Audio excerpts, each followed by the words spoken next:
একসময় তুমি টের পাবে তোমার আসলে কাউকেই দরকার নেই, কাউকে না। বারবার এলোমেলো হয়ে যাওয়ার পর পৃথিবীর প্রতি একরাশ অভিমান করে তুমি আস্তে আস্তে নিজেকে নিজেই গুছিয়ে নিতে শিখবে।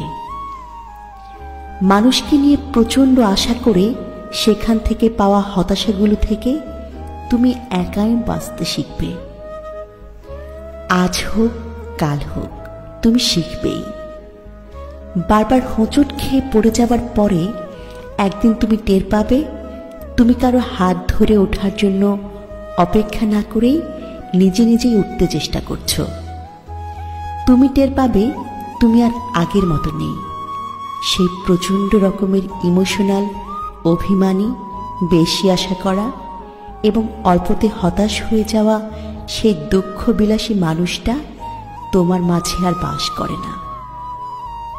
কষ্টগুলো, হতাশাগুলো তোমাকে বদলে দেবে। বোকাশোকা ধরনের সেই তুমিটা একদিন ড্যাম কেয়ার ধরনের স্মার্ট তুমি হয়ে যাবে। সেদিন তোমাকে প্রতিনিয়ত কষ্ট দেয়া, হতাশ করে দেয়া কিংবা ধাক্কা দিয়ে ফেলে দেয়া মানুষগুলো ভীষণ চমকে যাবে। কেউ কেউ ফিরে আসতে চাইবে তোমার কাছে। তুমি সেদিন মুচকি হেসে নিজের জীবন সাজাতে ব্যস্ত হয়ে যাবে। এই ব্যস্ততা তোমার একারই, অন্য কাউকে এই ব্যস্ত